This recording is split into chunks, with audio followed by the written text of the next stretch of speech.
उपदेश। क्रोध करने वाला खुद भी जलता है और दूसरों को भी जलाता है।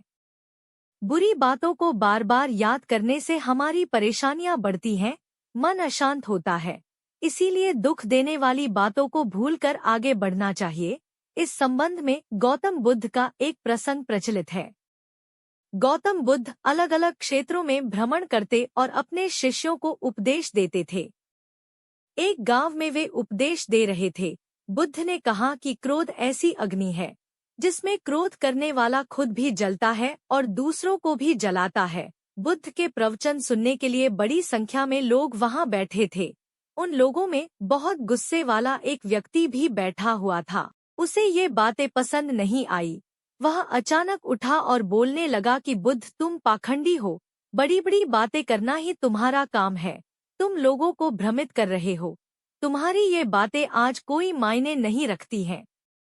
व्यक्ति लगातार बुद्ध को अपमानजनक बातें सुना रहा था।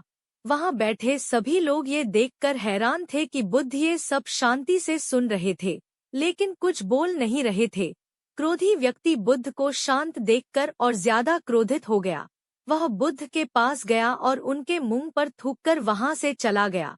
घर पहुंचकर क्रोधी व्यक्ति का मन शांत हुआ तो उसे अपने किए पर बहुत पछतावा हुआ।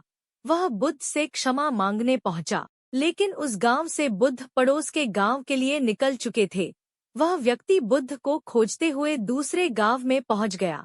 वहां व्यक्ति को जैसे ही बुद्ध दिखाई दिए, वह उनके चरणों में गिर गया और क्षमा मांगने लगा। बुद्ध ने उस व्यक्ति से पूछा, तुम कौन हो और क्षमा क्यों मांग रहे हो? उस व्यक्ति ने कहा, क्या आप भूल गए? मैंने कल आपके साथ बुरा व्यवहार किया था, आपका अपमान किया था। बुद्ध ने कहा, बीता हुआ कल मैं वहीं छोड़ आया हूँ और तुम अभी भी वहीं रुके हुए हो।